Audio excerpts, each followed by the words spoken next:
Dans l'histoire de l'Afrique de l'Ouest, un peuple a particulièrement marqué par son impact islamique et son foisonnement juridique.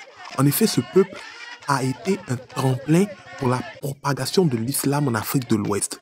Les différents djihad qui ont eu lieu dans le Fouta Djallon, dans le Sokoto Califat, sont le résultat de l'influence islamique sur ce peuple. Salut mes Africa Lovers, j'espère que vous allez bien. Bienvenue dans cette nouvelle édition de Peuple Ébène. Aujourd'hui, nous allons parler d'un peuple super important en Afrique de l'Ouest. Je parle toujours des peuples super importants, mais celui-là a été particulièrement important et influent en Afrique de l'Ouest. C'est le peuple Fulani. Pour ceux qui ne se reconnaissent pas dans ce nom, je dirais plutôt les Peuls. Alors, si vous êtes intéressé par l'histoire des Peuls et leur influence en Afrique de l'Ouest, leur influence islamique et leur influence érudite en Afrique de l'Ouest, je vous invite à suivre cette vidéo. Installez-vous confortablement, c'est parti.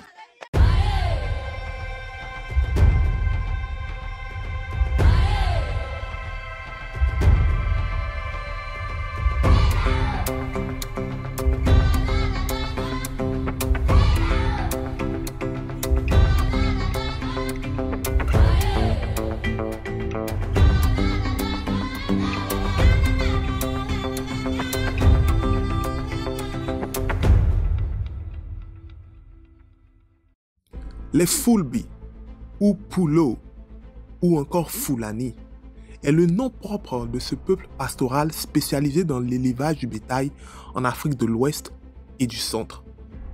Parcourant les étendues du Sahel et de la savane, ces éleveurs nomades de bétail sont nommés différemment par leurs hôtes ou leurs voisins. Ils sont généralement appelés les Peuls, les Fula, les Fulfala, les Foulés, les Fulani, les Felata, encore Silmiga, entre autres. Aujourd'hui, la majorité des Fulbe ou des Fulani sont sédentaires et vivent dans plus de 17 pays africains, du Sénégal au Darfour et de la Mauritanie au Cameroun. Cependant, les Wadabe du Niger, au nord du Nigeria et du Cameroun, restent des nomades. Les principales régions Fulbe ou Fulani comprennent le Fouta Toro et le Fouta Bundu au Sénégal, le Fouta Djallon en Guinée, le Massina au Mali, le Sokoto au Nigeria et Adamawa au Cameroun. Les grands centres urbains Fulani sont Podor au Sénégal, Labé en Guinée, Dori au Niger, Sokoto au Nigeria et Maroua au Cameroun. La population globale des Fulani et des communautés apparentées est estimée à 35 millions de personnes encore. Ces chiffres ont certainement évolué avec le temps. Les Fulani parlent une langue de classe nominale divisée en deux zones dialectales. Poular, également Poulahar, est parlé à l'ouest de la courbe du fleuve Niger, tandis que le Fulfudé s'étend à l'est de cette ligne, d'où le nom composé Poular Fulfudé. L'UNESCO la classe, cette langue-là, la classe parmi les 10 premières langues d'Afrique pour le nombre de locuteurs. Une richesse de ressources linguistiques permet le renouvellement continu des genres tant dans la littérature orale qu'écrite. Il procède de la quête de la beauté, de la connaissance et de la compréhension, une caractéristique de la culture Fulani. Les maîtres du folklore, les poètes de la cour ou les griots et les érudits les exploitent pour perpétuer un héritage culturel vivant. Les théories sur les origines Fulani abondent, allant d'extravagantes et superficielles à plausibles et heuristiques. Les Fulani ont été diversement appelés des Sémites ou encore des Caucasiens négrisés, des mystérieux Hamites, une tribu perdue d'Israël, ou encore de l'Égypte de la dynastie du XIIe siècle ou des descendants dravidiens. La civilisation Peul repose sur 4 grands ensembles identifiés par leur nom de famille, les Ba, les Bari, les Djalo et les Sou, qui correspondent aux 4 éléments naturels, la terre, l'eau, le feu et le vent, et aux 4 points cardinaux, le nord, le sud, l'est et l'ouest. En revanche, Hal Pulaar sont des communautés Fulani non ethniques qui parlent le Pulaar Fulfulde. À Fouta Toro, ils ont une douzaine de noms de famille. Inversement, tout en conservant le système de nomades à 4 niveaux, certaines communautés Fulani, Kasonké ou Wassoulou par exemple, parlent le Mandé, pas le Pulaar Fulfulde. De même, le Hausa a assimilé l'élite Fulani dans le nord du Nigeria. La population Fulani présente des traits physiques distincts et caractéristiques à travers le teint de leur peau, les cheveux et les traits du visage. Les Fulani, donc, à travers leur conscience collective, se considèrent comme des noms noirs et appellent leurs voisins les Noirs les Balembe. Pourtant, malgré certaines particularités phénotypiques, il est plus probable que les Fulani soient des indigènes d'Afrique. Ainsi, la chronologie de leur civilisation se décompose en 4 périodes. Nous avons la préhistoire, l'Antiquité, le Moyen-Âge et les temps modernes. La préhistoire Fulani est probablement ancrée dans la domestication du bétail. La description récente des génomes de la vache montre que le bovin a effectué un changement génétique il y a 15 000 ans. Cette mutation génétique signifiait la transformation de l'apport alimentaire de faible qualité en une production de haute qualité, c'est-à-dire du lait et de la viande. L'approvisionnement du bovin constitue l'un des premiers bons en avant de l'humanité. Par la suite, les humains ont marché avec la vache vers la civilisation. Entre donc 12 000 et 5 000 ans avant notre ère, le proto-Fulbe ou encore le prototype du Fulani a probablement participé à l'adoption de ce ruminant comme compagnon durable. En effet, le Pulo ou le Fulani et la vache se sont fortement liés et sont devenus interdépendants. Un dicton rappelle que la force du Fulani est dans le bovin. S'il le perd, il devra faire face à la détresse. Cela est significatif du lien qui existe entre les Fulani et leur bétail. La dévotion des Peuls à leur bétail a commencé dans le Sahara lorsque cette région était une terre arrosée et de vert pâturage. Les Peuls faisaient partie des habitants probables de la région. Depuis, le Fulani s'est collé à la vache comme un bâton.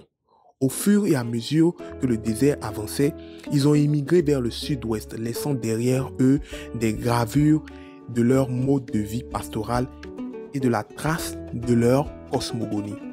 Chers amis, si vous aimez cette vidéo, je vous invite à me mettre un pouce j'aime pour que cette vidéo soit propagée à des personnes qui en ont le plus besoin et qui ont soif de connaître l'histoire de l'Afrique.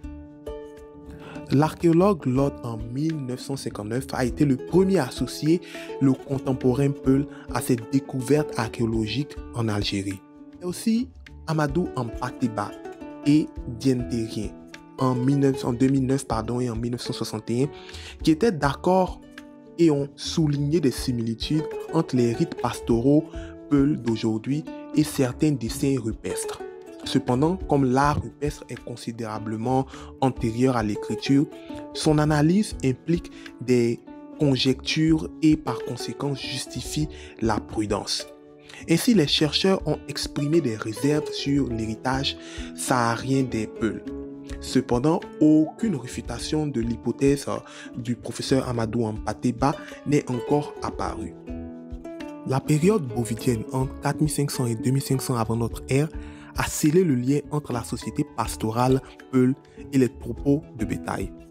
Pratiquant la culture de la vache, les Fulani croyaient que Djeno, l'être suprême, avait créé l'univers à partir de gouttes de lait. Un panthéon de divinités auxiliaires supervisait l'élevage des animaux et participait avec les bergers au bien-être des animaux. Étonnamment, des millénaires plus tard, les écrivains musulmans Peul, Bomeya et Ba et les mystiques soufis ont fusionné Djeno avec celui d'Allah, reconnaissant ainsi l'unité de Dieu au-delà des barrières linguistiques. Aménagés sur les rives du fleuve Sénégal, les Peuls ont finalement atteint une double spécialisation, éleveurs nomades et agriculteurs sédentaires. Entre le 5e et le 13e siècle, les souverains Fulani ou Peuls ont dirigé l'état centralisé de Takrur, alias Toucouleur, avec une armée permanente engagée dans l'esclavage malheureusement domestique et alternant entre vassal et rival de l'Empire du Ghana. L'Empire Toucouleur était probablement le résultat des chefs nomades appelés les Silatigi et des sentiers transformant leur pouvoir en une monarchie pastorale dominée par le pasteur en chef, Laga, symbole de richesse, de puissance et de sagesse. Le roi Yero Djadje était l'un de ses souverains au 9e siècle. Au cours de cette période, les dirigeants de Toucouleur se sont convertis à l'islam, qui est devenu la religion de la cour, mais est resté inconnu du reste du peuple. Les documents historiques indiquent la présence d'un régiment Tarkour Fulani dans la conquête arabe du sud de l'Espagne, ce qui veut dire que les Fulani étaient certainement présents dans la conquête arabe en Espagne. Au sommet de leur hégémonie, Tarkour désignait génétiquement tous les Africains subsahariens dans les écrits arabes. Au XIIIe siècle, Soundiata Keïta, empereur du Mali, vainquit à la fois le Ghana et le Takour. Les Peuls se sont donc dispersés dans toute la région au cours d'un interrègne qui a eu lieu avec la montée de la dynastie Koli Tanela Baha en Occident. Ils ont également marché vers l'Est en 1200. Ils étaient arrivés au pays Haoussa. Pour connaître l'histoire de l'Empire du Mali et du légendaire Soundiata Keïta, je vous invite à cliquer sur la vidéo qui s'affiche maintenant. Jusqu'à environ 1600, ces dirigeants non musulmans contrôlaient des territoires non contigus du nord du Sénégal à l'ouest de la Guinée. À partir du XVIIe siècle, les érudits musulmans Peuls ont lancé une hégémonie islamique qui les a placés au premier plan de l'histoire du Soudan occidental. Le mouvement mené par le djihad a commencé en 1625 à Funta Bundu au Sénégal. Ensuite, il s'est étendu au sud, au nord et à l'est jusqu'à Funta Diallo en 1725 et 1896, Funta Toro en 1775, de 1775 à 1885, à Massina de 1804 à 1865 et au Sokoto de 1814 à 1908. Et enfin à Adawa de 1815 à 1909. Les principaux dirigeants de ces théocraties sunnites étaient Karamoko Alpha, Abd al-Qadir Khan, Seikou Amadou, Shehu Ousmane Dan Fodio et enfin El Hadj Oumar Tall. Ils ont imité le modèle du prophète Mohammed. Ces prêtres guerriers maîtrisaient les dimensions intellectuelles, ésotériques et exotériques et esthétiques de l'islam. Ils ont fait du prosélytisme et construit des empires. Leur société était stratifiée d'aristocrates, de communautés civiles, de castes et de captifs. Les critiques ont souligné la pratique de l'esclavage sous l'hégémonie Peul.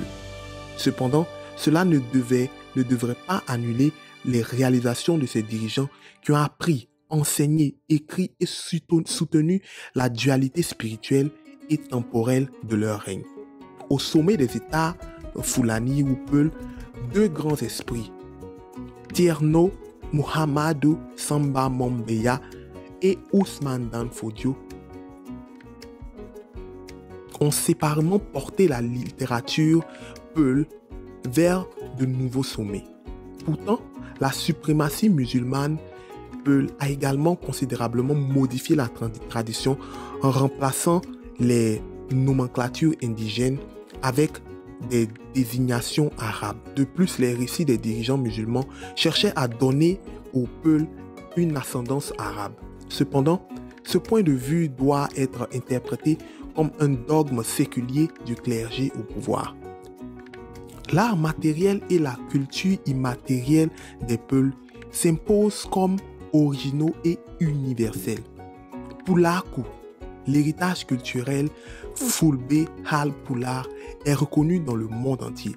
Il s'articule autour de 3 étapes successives et imbriquées, nomade, islamique et moderne, et il met l'accent à la fois sur la culture matérielle et l'art immatériel. Les mythes de la création Peul et le mode de vie millénaire indiquent une quête perpétuelle d'illumination et de sagesse, comme l'exprime l'art verbal, la maîtrise de la parole et l'abondance de la poésie. La défaite de Massina par l'armée d'El Hadj Oumar Tall en 1865 a précédé la ruée européenne pour l'Afrique à la fin du 19e siècle. Enfin, il y a beaucoup à dire sur la culture Peul. Mais ce qu'il faut retenir, c'est que comme ailleurs en Afrique, les États indigènes Fulani tombèrent successivement sous l'influence ou sous la domination étrangère. Ils se sont séparés entre l'Afrique de l'Ouest britannique et l'Afrique occidentale française. Ces empires coloniaux ont organisé l'exploitation de l'économie et l'administration du peuple à l'avantage de leur métropole. Cependant, les ethnographes coloniaux ont rassemblé et publié de nombreux documents sur l'histoire et la culture des Peuls, qui sont conservés dans des documents conservés par ces institutions. Aujourd'hui, comme nous l'avons dit plus haut, les Peuls sont dispersés à travers toute l'Afrique de l'Ouest, en partant du Sénégal, au Cameroun, en passant par le Nigeria. Ils jouent un rôle prépondérant dans la politique, dans la culture de ces pays. Les Fulani sont aujourd'hui et font partie essentielle du tissu social économique de ces pays. Si vous voulez connaître l'histoire d'un autre peuple dont l'histoire est liée à celle des Peuls, je vous invite à cliquer sur la vidéo qui s'affiche maintenant.